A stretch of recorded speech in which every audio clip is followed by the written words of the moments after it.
Fantastic. We have a lot to cover today, so let's get started. As you can see, we have a fantastic panel today for our conversation on simplifying ESG, and it sounds like a wishful kind of a header there. What to watch as new global ESG standards take over.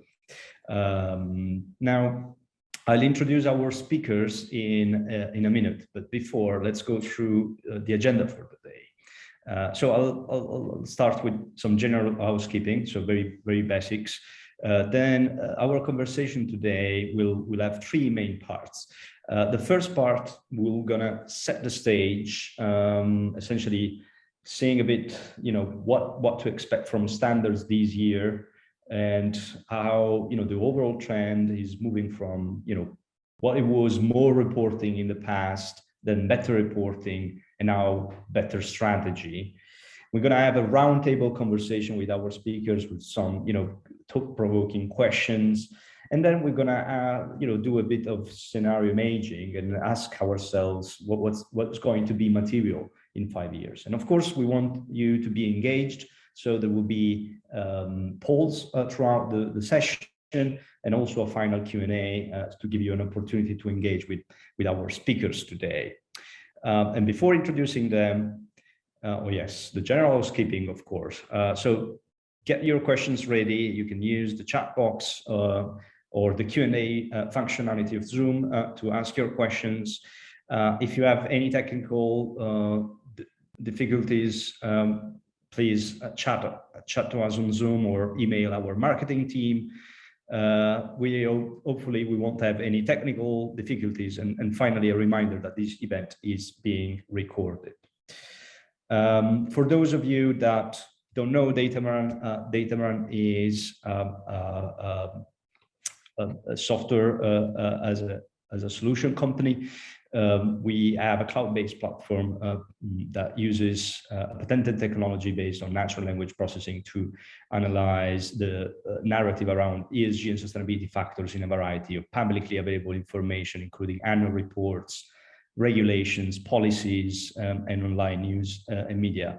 We work with many Fortune 500 companies, and in the complex ESG landscape, we help our clients with setting up their strategy, meaning identifying on which issues they should have set up their goals.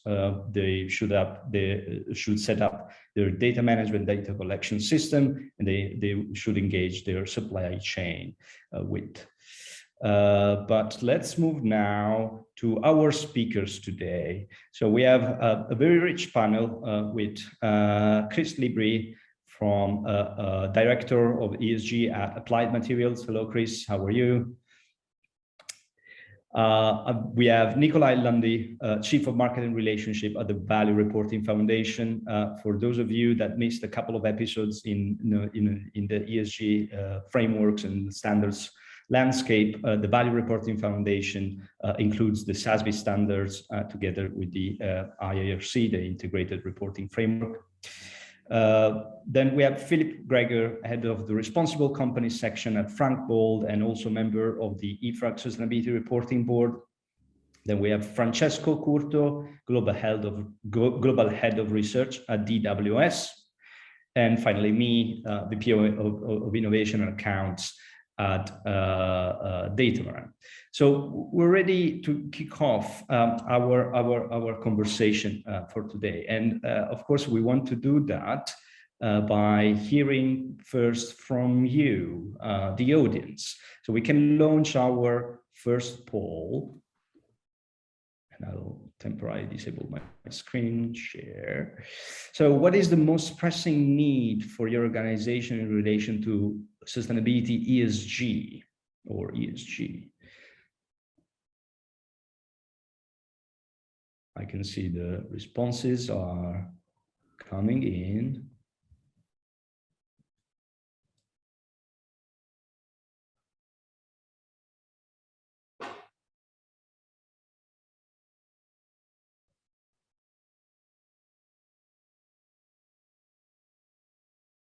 I'll allow a few more seconds.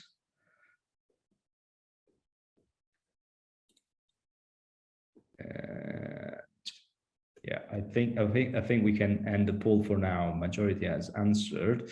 So let's see what answers we're getting.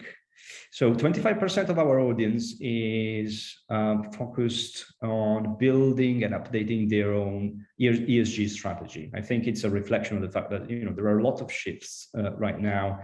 So that's quite important. I'm surprised to see that the majority is not on delivering net zero. A couple of months ago, when I did my previous webinar, that was the absolute priority. Keep track of regulatory developments. That's also quite significant, 29%. And then we have a good share understanding emerging risk and opportunities. Fantastic. Well, that's quite interesting results. I don't know if our panelists have any comments on these already. Any thoughts to share? Well, it clearly shows that the SEC regulation and the European regulations now are keeping people very busy. So the pattern is zero somehow is taking a back seat after what we've seen with Ukraine and Russia. Yeah, and in a way, I think you're right, Francesco. It's less about metrics and targets, and a bit back to strategy, which is a quite interesting insight to kick off our conversation. So, moving there, I actually want to give the floor first to the standard setters in the session today. So, and I will ask a very specific question, right? Which is, what can we expect from the standard setters within this year? We've seen that ISSB just launched their public consultation on their draft standards. EFRAG has announced that we'll do the same by the end of the month. So, Nikolai, I'll pass it to you, and I'll also share the screen so you can speak about your slides. Great. Thanks, Donato. Really welcome the chance to connect with folks and try and answer questions as they come up. So my role at the Value Reporting Foundation is really to engage with market participants around the world. But, I'm also here to spread awareness and support the messaging for the IFRS Foundation and the new International Sustainability Standards Board, because the Value Reporting Foundation, for those who don't know, is consolidating into form the staff of the ISSB later this summer. So as Donato said, just a week ago, last Thursday, 2 proposed standards were published for comment and consultation from the ISSB.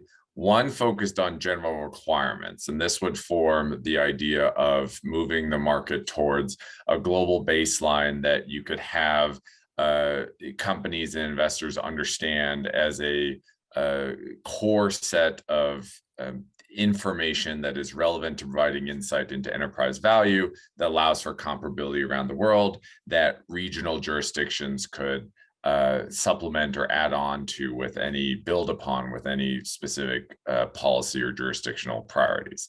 So, and then the second of the 2 exposure drafts was a climate standard that really very closely looks at the TCFD framework, expands on some things where there wasn't always clarity in the TCFD recommendations, and then adds in industry-specific indicators from the SASB standards. And so what you can expect the rest of this year is information sessions, consultation meetings, really spreading awareness to try and get comments by July 29th. So since it's such a busy time, there's actually a 120-day comment period. And then we'll be analyzing that feedback. And we hope, we can't guarantee, but we hope that we'll be able to issue those finalized, updated 2 sets of standards by the end of the year. Simultaneously, the organization is working to fill up to at least six additional seats on the board, the ISSB board. There are 2 right now. Emmanuel Faber, the former CEO of Danone, and then Sue Lloyd, the former vice chair of the IASB with financial accounting. And then there's going to be a network of advisory groups that support and advise the board, everything from jurisdictional bodies to multilaterals and NGOs to investors to preparers to consultants and other sustainability experts. So those advisory groups will be, clarified and seek members or migrate members from existing advisory groups over the coming year. So a lot to do in 2022, and then not list on the slide, but is really complete the consolidation with the VRF. So that really looks at the kind of all of the new emerging activities for the ISSB, but there's also a set of things that are relevant right now for preparers and others to understand. So if we go to the next slide, Donato, there is really no time to just sit around and watch and wait to see what happens, because the work of the ISSB is very, very closely built on existing standards and frameworks. So there's really a consolidation of 5 different frameworks and standards that have gone into developing the thinking and the content of the ISSB standards so far. And so organizations should continue using or start using existing standards and frameworks to be able to put themselves on the path to be ready and adapt and learn from implementation of these new standards. We also really encourage folks to prepare responses to the consultation. If you like what you see, even just a short 1 page with a few bullet points that says, we are encouraged by this direction, don't change or keep some things the same, because if we only hear from people who want to change things and we don't hear from anything from people who like what they see, then that's difficult for us to gauge market sentiment. And then to the extent that you have lines of communication with jurisdictional bodies, policymakers and regulators in your market, being able to engage with them to talk about to what extent they're considering engaging with and collaborating with the work of the ISSB is really helpful to communicate. And you can sign up for any sort of news, as this is a fast changing pace on the website. So, it feels like a lot is unknown, but there are still several things that preparers and others can start doing right now or continue doing right now as they set the groundwork for what comes next. So I'll leave it there. There's much more that we can cover, but I just wanted to give a couple highlights to begin with. So Donato, I'll go back to you. Fantastic, Nikolai. Thank you for keeping concise. And I think, it was very much to the point on what to expect right now. A lot of work to do, as you said, no time to sit around and watch. And I can also recommend to sign up for the alerts. I'm signed up, and it's very useful. Because what I can say is be careful what you wish for the comments, because I've read somewhere that, for example, the US SEC proposal already got like 5,000 comments letters. So you may expect similar volume. Everybody is interested in contributing, I guess. So let's move now to the other perspective, the EFRAG work in this field. So Philip, I'll ask you the same question. What can we expect within the end of 2022 from EFRAG and the European standards? Thank you, Dante. Thank you for inviting me. Well, more or less the same as for the ISSB. I mean, the timeline is actually quite similar. There's been a lot of work going into this moment. And from now on, the 2 processes seems to be following a very similar timeline. So what's happening right now is that the work of the project task force, which was an informal body under EFRAG. So this work is being handed over to a formal structure under the EU sustainability reporting pillar of the EFRAG, which is meant to be the EU standard setter that prepares technical advice, which should be handed over to the European Commission, which presumably adopt the standards into a law in the form of a delegated act. So this structure is being set up right now. The Sustainability Reporting Board of EFRAG has started functioning, and soon there should be an announcement of the composition of the technical technical expert group. So that's one thing. That's April, and then in May and July we'll have consultations. The draft European standards developed by EFRAG will be published. There will be public consultation, and in summer and autumn, the feedback from the consultation will be processed, integrated, and some decisions will be taken. And finally, in October or November, the EFRAG will be finally able to produce the standards in a form of a technical advice that will be handed over to the European Commission. And this is all going in parallel to the actual legislative process. By June, there should be an agreement on the final text of the Corporate Sustainability Reporting Directive, which is expected to mandate sustainability reporting by 50,000 European companies and follow the European standards. Later on in 2023, the European Commission, acting on the technical advice provided by EFRAG, should actually formally adopt the standards, and the whole package should become applicable directly to companies in financial year 2024, starting in January. So much for the timeline. It's going on in parallel, and we hope there will be fruitful discussions between the two processes, if I may say so. If you can go to the next slide. I also prepared a short overview of the content of the standards, and you only need to be concerned with the columns highlighted in yellow. And as you can see, there are going to be a couple of standards, or maybe a single standard, which addresses certain cross-cutting disclosures on strategy and business model governance, and so on and so forth, in a quite similar fashion as the ISSB exposure drafts, but significant differences still remain. And a couple of standards in the environmental, social, and governance area. I won't go into detail, but it's important to say that in addition to climate, there will be additional environmental standards, as you can see them listed on the slide, and there will be standards for both own workforce as well as human rights of other stakeholders under the S pillar. A lot of these standards are actually quite similar one to each other, but they do different details in performance measurement metrics and so on and so forth. So I will leave it at that. This is just for an illustration of the subject matter that is covered by the standards under making. Fantastic. Thank you. And for those of you that are asking whether the slides will be shared with the audience, yes, they will be.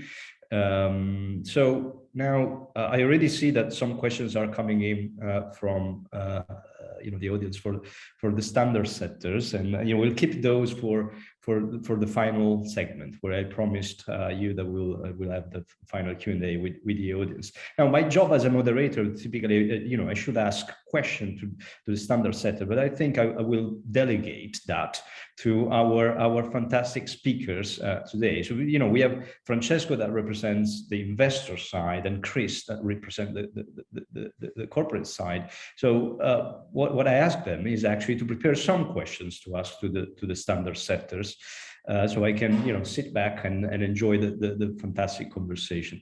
So Francesco, I'll pass it over to you. What do you want to ask to the standard setters today? Thank you, Donato. So, as you know, we are agents ultimately for the investors, the person on the street. And the person on the street, what we have observed over the last few years is that there is this massive shift in the market from people that are just interested in the maximization of financial return to understand more how their capital is having an impact on society, right? And these sort of two objectives go hand in hand. Now, when we see the work that has been done until now, is really primarily dealing with the risk from an ESG or sustainability perspective on the financial return. Now, it's already great that we are seeing a standardization towards the different approaches, but ultimately, we need sort of to provide a service to the capital owner. Reporting, asset management, companies, ultimately, they need to answer to the owner of that capital. And the question is to the setters, beyond the current dynamics, when do we think that we can provide the relevant set of guidelines in order for the sustainable investor, the person that is interested in financial return and the impact it has on the economy, on capital, to provide the relevant information for its capital allocation decisions? That's a question I would like to ask to the regulators and to standard setters, because ultimately, I guess, that's what we do. You know, standards are there to provide information to the decision makers. I do want to go first. Go ahead. Yeah, me? Sure. I think, thanks, Francesco. It's a great question, which is, you know, if I play it back, what I'm hearing, it's really trying to understand to what extent there's information that's going to help assess future value and future impacts, both positive impacts and negative impacts. So the scope and mandate, there's really been an emergence in the field, and this was really helpful a few years ago when multiple frameworks and standard setters came together to write a joint paper that said that there is different sets of information relevant for different decisions, and if you try and commingle it, then you just get a lot of noise and you don't serve the needs of those users in the same way. So there's a set of information focused on providing insight to enterprise value, and then there's a set of information that provides insight into positive impacts and positive and negative impacts to people, planet, and the economy. So the mandate of the standards that are coming out of the ISSB is to focus on providing insight to enterprise value. Now, does that mean that that never provides insight into the impacts organizations have? No, because sometimes you find an overlap between how organizations are managing future value and how they impact people, planet, or the economy. And so that overlap is really the scope of the standards coming out of the ISSB. So if you have an investor that is trying to make decisions to be mindful of some of those where they can find balance between financial return and impacts, then certainly the ISSB standards are designed to help you. Will they be perfect? Probably not. But, you know, we put something out there, we have our mission and our goal, and then we'll evolve it over time. But I also want to caveat that it won't be, you know, there's a big spectrum of, you know, investors that might be wanting, you know, different ways of calibrating what impact means to them. You know, if there's a food company that prioritizes healthy food but doesn't pay their employees very well, how do you think about that? You know, do you want to prioritize healthy food options in the market, or do you want to prioritize affordable living? Can you only do both? You know, those questions are really to be determined, right?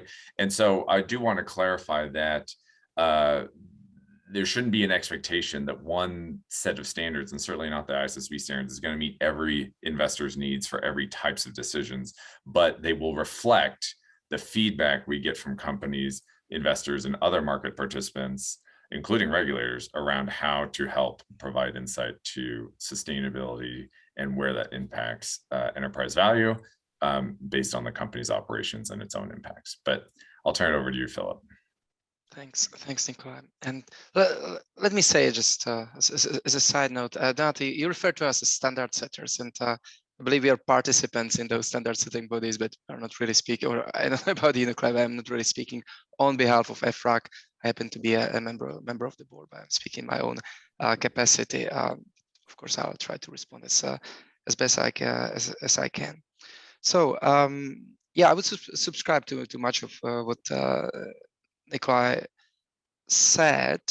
The European approach is slightly different in this regard, though, because it is trying to tackle this issue head on by also providing the rules for essentially for impact materiality. according to the European standards, companies should provide information not only on matters which may affect their enterprise value. I mean, there is supposed to be an alignment with the work of the ISSB, but also on any matter and indicator which is indicative of severe impacts that a company may be causing, contributing, or just being directly linked to by its business relationships, regardless, where such impacts might happen in the value chain. The cornerstone of this impact materiality approach is the notion of sustainability due diligence, which is based on the UN and OECD standards, and therefore the standards thrive to facilitate the information which helps to understand the extent to which company may be exposed to the risk of such impacts on the people and the environment. That's one thing, and the other thing is they should facilitate the understanding how robust is the company's response to a particular problem, but also how robust are its systems to spot, to identify such problems and address them in an appropriate fashion. Now, this sounds great, of course, when we're speaking about it as a concept. Of course, when we go to the details, especially specific topics and so on and so forth, there is a lot of work to be done, because to achieve certain level of standardization, one really needs to look at a very granular level at sectors, at activities, and so on and so forth. So there is only so much so far how standards can go, but conceptually speaking, this is exactly what the EU standards are trying to do, to address both the financial maturity or enterprise value part of the discussion, as well as the impact materiality side. Fantastic. Well, I guess we'll be back on this topic again on the next segment. But it seems to me that there is certain alignment in the sense that both directions should be taken into consideration. Then, Chris, the same opportunity given to you. So, what is your question to the standard setters? Thanks, Donato, and I want to thank Philip and Nikolai for excellent presentations, clear and concise. At Applied Materials, one of my responsibilities is reporting, and we've raised our game in the last few years by adhering to GRI, adding SASB, and this year we plan to add TCFD to our reporting. So standards are of high importance to us. But being an American-based company, of course, we've seen the SEC proposals that were released recently, and we're working to see what we already do that meets those proposals and what we still need to do and what the gaps are in our performance. I guess my question is a relatively simple one. It may be more focused at Nikolai. What do the standards see as their role with regard to government, like the SEC? And how are you working to coordinate your proposals so we don't wind up with some conflict areas, some noise around international and proposals, so that it'll make life easier in my team, but also the other practitioners on this call? Sure. Well, I can start at least and see if Philip has anything to add. So, one thing that's not commonly known is that there is a monitoring board that oversees the work of the IFRS trustees and staff. And it's populated by regulatory bodies like the SEC, like the European Commission, and a set of others. So already governance-wise, at the very top of our governance are regulatory bodies. And then on top of that, the IFRS Foundation didn't want to do anything with sustainability unless there was going to be regulatory engagement and support, because they knew that just adding another standard wasn't going to be helpful unless it would move the market towards some level of simplification and rationalization. So IOSCO, which is the Global Association for Securities Regulators around the world, including the SEC and others, has been very plugged in to the IFRS Foundation's work so far, many months of work that went into the prototypes released in November, and then these proposed standards released last week. So, you know, there's not dramatic differences, although there are some differences between what the SEC has proposed and what ISSB proposed when they're the same things. Now, the ISSB work goes farther than the SEC, and that's because we believe that certain jurisdictions are going to have very different policy objectives. You know, for those not very plugged into, you know, the US market right now, there are going to be people that sue the SEC, and it's going to be challenging for whatever comes forward. Who knows what comes forward? The European environment is very different, right? And have fully embraced the very promising concept that they've called double materiality. Other markets aren't going to be able to go there right away. So what we're trying to do, in very close coordination to the extent that, you know, it's always feasible without kind of getting into too many conflicts, is have a level of understanding and dialogue with regulators around the world so that you have a directionality around what can be considered a global baseline and still leave room for any sort of additions, you know, expansions to meet local policy needs, jurisdictional initiatives, things like that. You know, one of the benefits of the IFRS is that they already work with 140 plus regulators around the world for financial accounting standards. And so there's experience around how to coordinate with standard setting, and we want to apply that to sustainability. But, you know, we'll see what the future holds. You know, this is a time where not all the answers are made, but the extent to which everybody hears feedback from the market around the importance of alignment from preparers, from investors, from others, I think that's going to help. But that just hopefully provides a little bit of insight into how we think about this. Yeah, it does. I think, I mean, if I may, before Philip adds his comments, I think, you know, that's very comforting to hear that the regulatory bodies are contributing to this at a high level. So I would just take this as maybe one of your many comments that you're going to get at ISSB. I would encourage, you know, really trying to harmonize those standards. You know, the one that concerns us, at least at first reading, is around scope 3, where the SEC have carved out a safe harbor, which is great because we all know the challenges of not only estimating scope 3, but also, you know, the challenges of reporting it, you know, and we don't want to be held liable for the, you know, the good work we do if it's not, you know, exactly precise. And so, you know, I think the ISSB does not have that carve out. And so that was one of the things that we kind of noted as we started comparing notes. Yeah. And that's our feedback's really helpful, but let's go to Let's Philip. let Philip jump in. Yeah, just briefly, and it's I don't know if this is rather directed at you, Nikolai, more than as a response to Chris. But my personal take is that it is really, really important this spring and summer for the ISSB and EFRAG to engage and see how that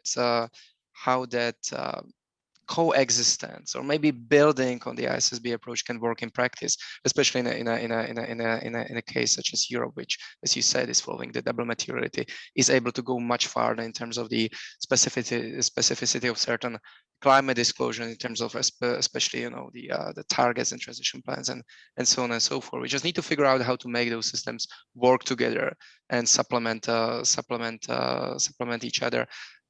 Partly because of the preparers, partly because of the companies who will need to figure it out and who will need to make sure that they can, you know, report one set of information that works in both worlds, and partly because if it doesn't work together, then, you know, what are the hopes to for the other jurisdictions? So I think there is a lot of work to begin with, and to hopefully to sort out before the year's end.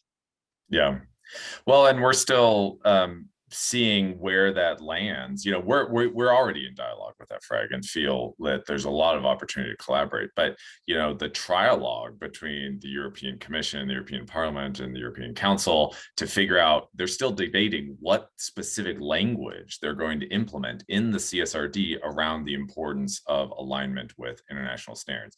Do they say align to the greatest extent possible, which is language that has appeared, or consider international standard? So these conversations, even from a policymaker perspective, are still ongoing. But we're very interested in alignment and coordination because that's the only way to help the market move forward. Fantastic. All right. Well, I really enjoyed this first part of the conversation, and we can move to the second, and we want to hear again from our audience. And I guess Chris, this will be a nice segue to your question, because the second poll that we're going to launch is always on harmonization. So let's hear from the audience. Do we need fully harmonized standards to drive real action on sustainability / ESG goals? Responses are in. Wow, responses are coming in very fast. It seems that the audience is quite decided on this topic. And I think we can pause here. I don't think we're going to see a turn.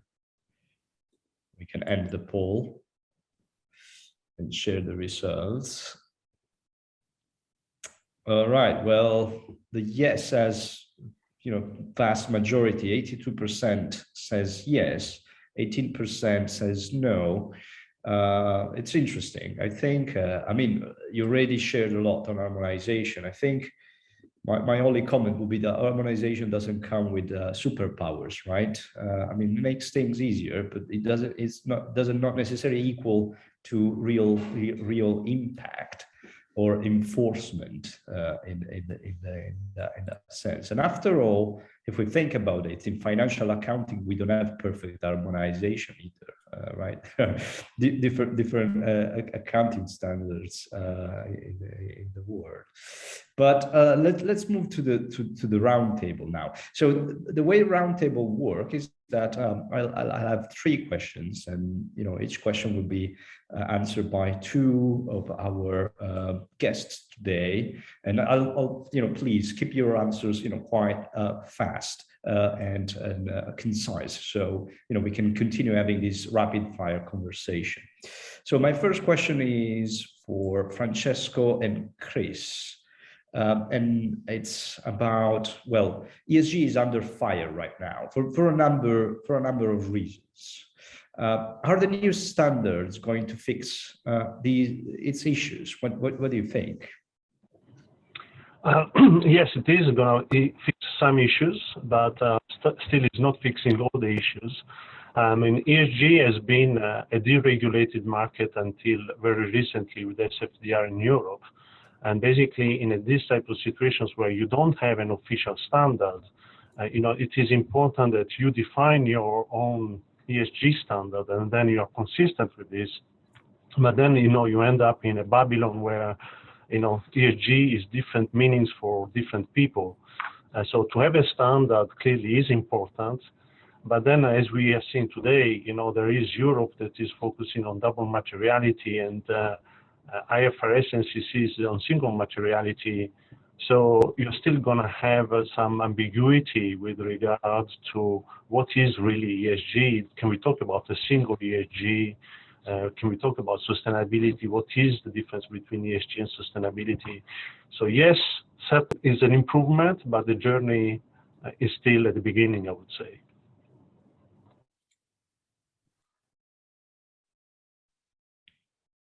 Thank you, Francesco.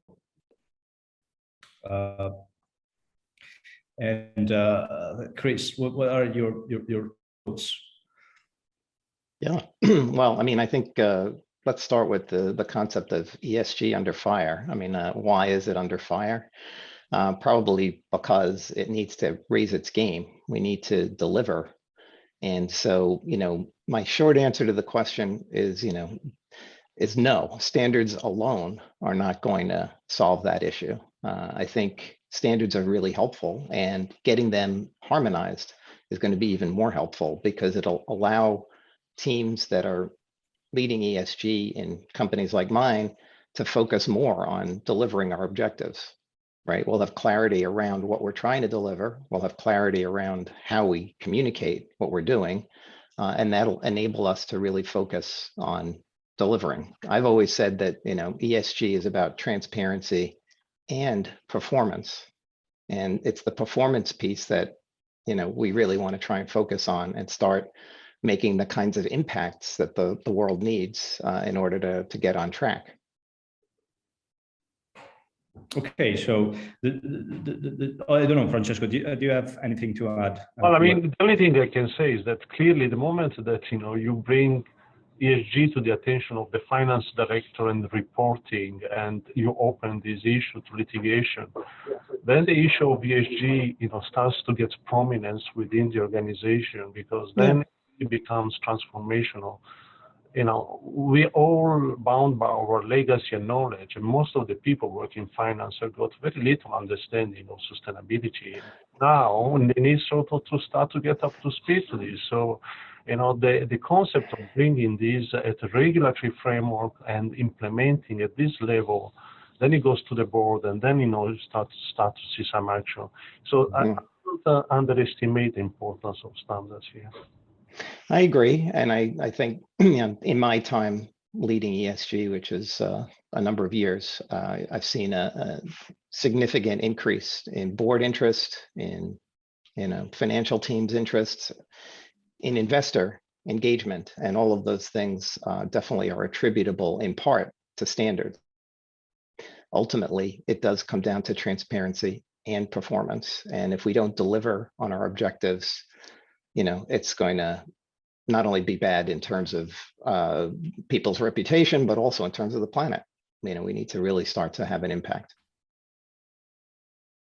Fantastic. So I would say then standards are necessary but not sufficient, and I think we'll get back to this point in our following question. But before going there, a question actually for Philip and Nikolai, and you know, we touched about this a bit in our first part of the conversation. So you know, the issue of materiality, we talk about, you know, single materiality, but financial materiality, double materiality, dynamic materiality. It's really crowded with all these labels.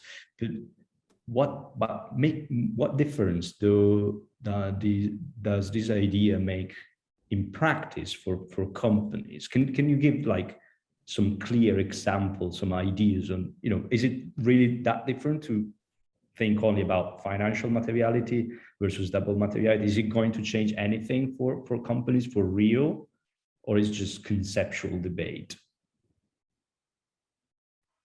Do you want to start with that, Philip, or do you want me to? Yeah, I'll start. You started last time, so you can finish and tell people how things really are. It's not just conceptual debate, but it is an important conceptual debate at the same time.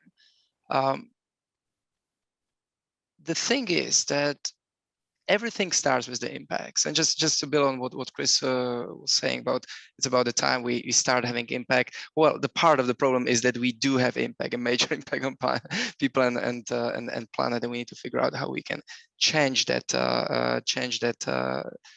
impact. But both approaches, the double maturity approach, which tries to combine the impact perspective and the financial perspective, and the pure, let's say, financial maturity perspective or enterprise value perspective, they both start with impact.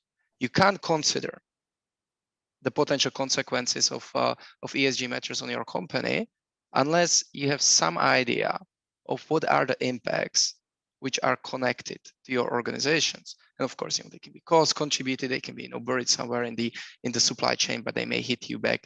They may hit you back anyway. And I think this is a fertile field for the discussion, how the two concepts actually linked together, because they must be linked at this level. One needs to know what the impacts are. But then there comes the difference, and that is what to do about the issues which are clearly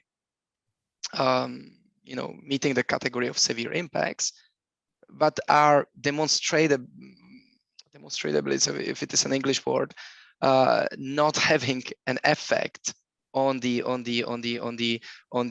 organization. And for years, a lot of human rights issues can be put into this category. Now, to complicate things even further, a lot of these issues might suddenly escalate and become financially material. It's very, very difficult to say when they'll escalate. I mean, usually it's due to an external and unpredictable event. The other problem here is that, and I think this is something that was brought up by, I believe, by Francesco before, is that investors are often interested in some impact data, regardless of the company's assessment, whether they are relevant for the company's bottom line, or whether there's a predictable effect. So it's quite difficult to draw that line between what's financially material and what is not.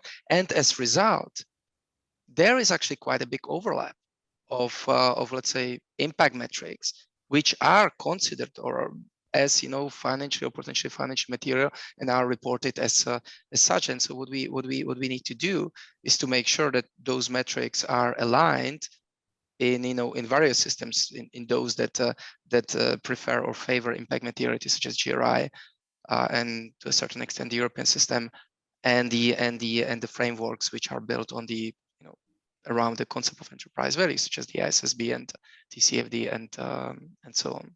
So, anyways, I think that this rather gives us an opportunity to discuss the commonalities and the needs for, let's say, a common approach on the impact issues, rather than this constituting a potentially diverging aspect. But yes, the conceptual differences are there for sure.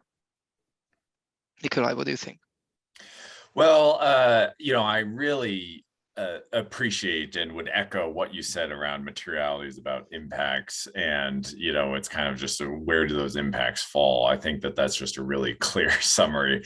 And getting to your question, Donato, does this change anything? The fact that there's different terms for materiality, does it change anything in practice? If you think about companies with their internal planning, their management, their strategy, I would say the fact that there's different definitions probably doesn't change anything for they need to set their own, strategy and be mindful of, stakeholders and how they're going about, operating their business for the future, right?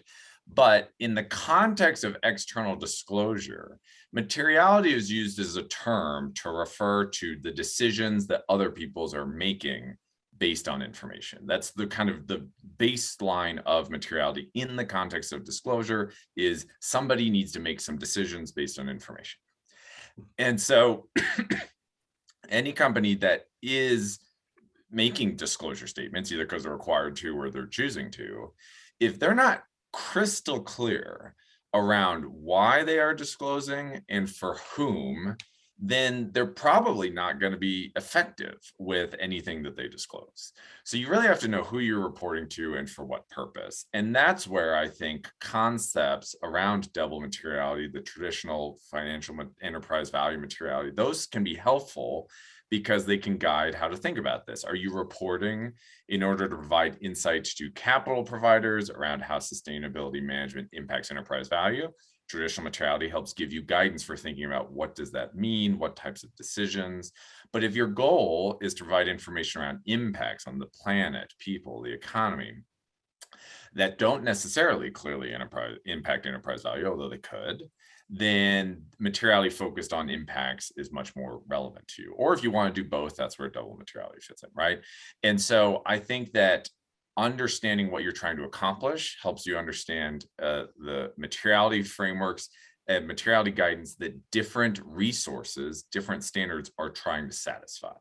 And then it can help you figure out, okay, this is what we're trying to accomplish, which fits in with this understanding of materiality, and there's different standards designed for those purposes. And that's how I think it can work and should work in practice. That's very interesting. It makes me think that, even as you said, materiality concerns disclosure, there is some strategic positioning and decision that should go in taking a stance before, committing to a certain kind of disclosure. But Francesco, you raised your hand. Do you have a comment? Yeah, I mean, I guess that, the main challenge with that, Nikolai, is that ultimately reporting is about an efficient working of capital markets, right?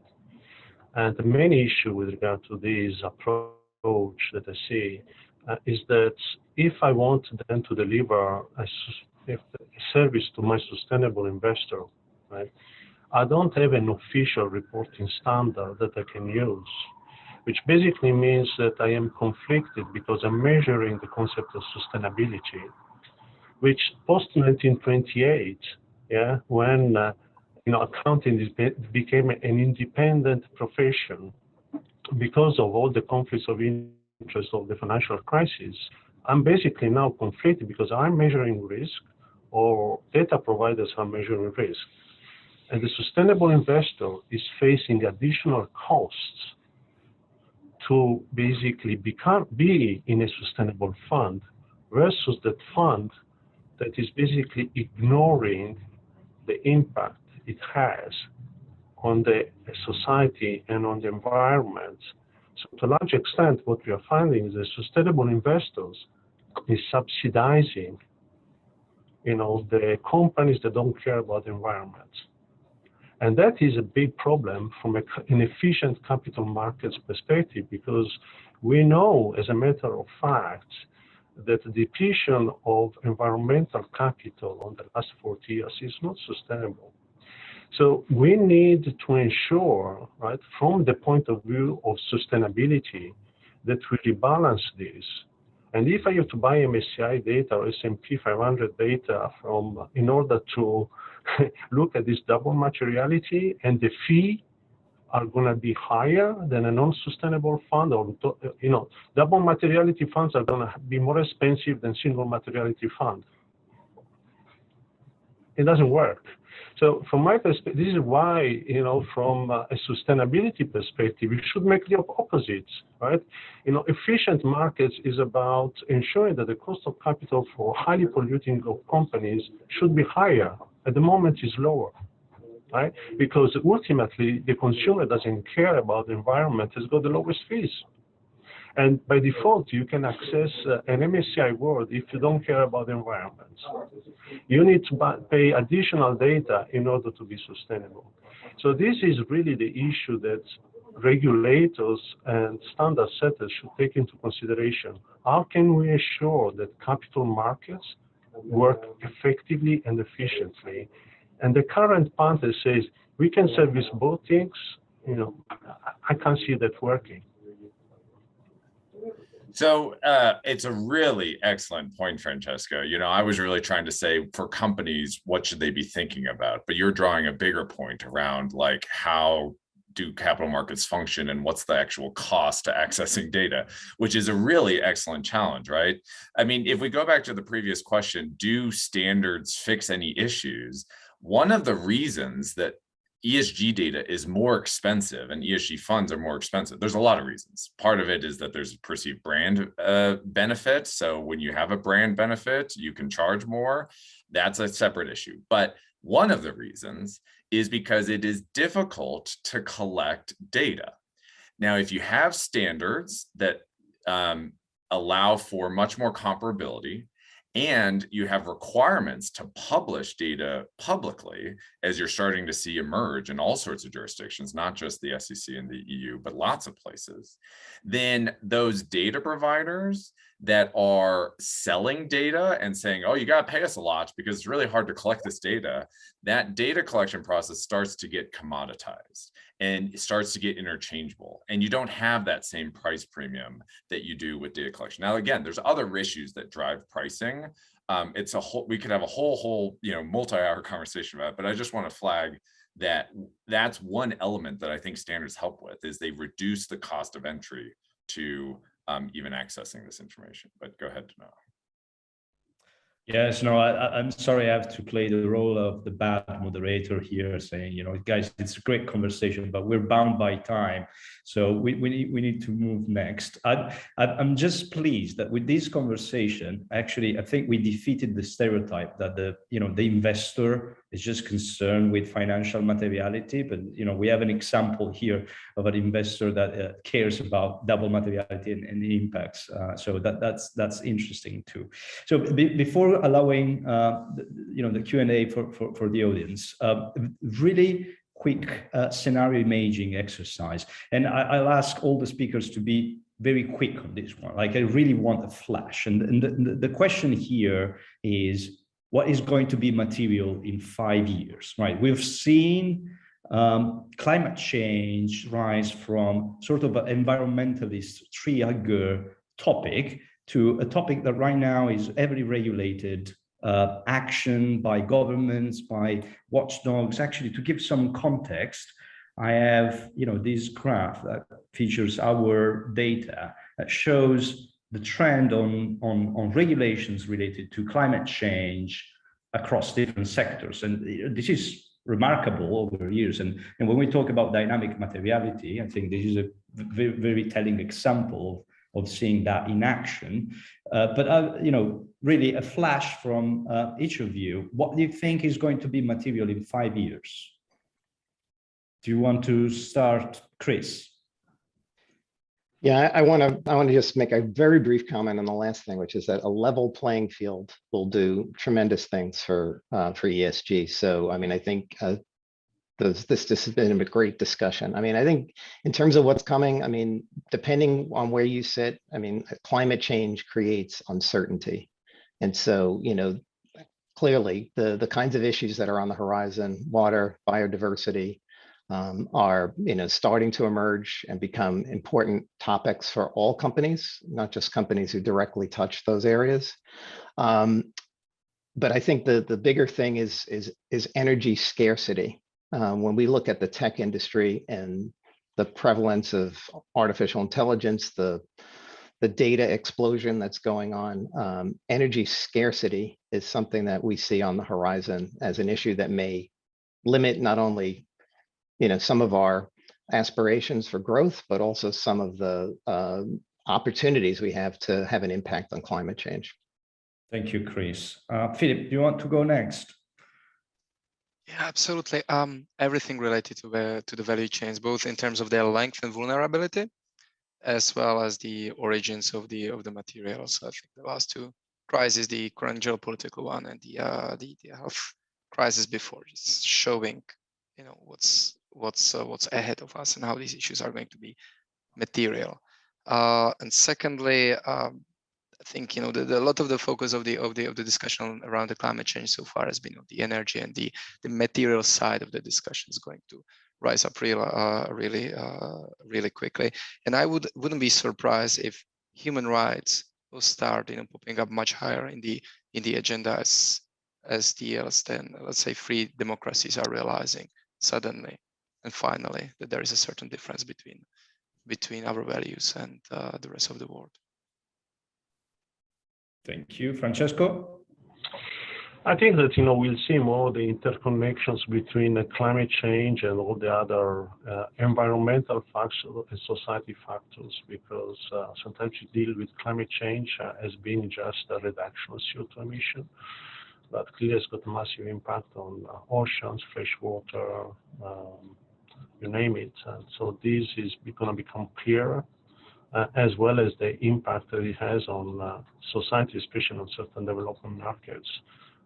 And I think that because of this, the impact agenda will increase, and then we'll need to answer to that. Great. Nikolai. If we think about climate change as what has really captured the attention of the world, it's because it's a systemic risk. It affects the whole system, not just capital markets, but every life of all organisms on the planet. Is there something else that's going to have those characteristics in the future? I don't know. I'm hard to tell the future, but I think that look for those signals will give us a sense of what's going to come in 5 years. Fantastic. And on that comment, look for the signals. I think we ran out of time. Before wrapping up, I wanted to address the questions and the comments about diversity and inclusion of our panel today. We take these issues very seriously, and the panel today is a reflection of what was available to present today. And I want to thank them for their availability and their comments, but also, you know, our commitment to do better next time on the D&I front. And on that, I thank you everybody for your time today. Thank you speakers for joining our session, and see you soon.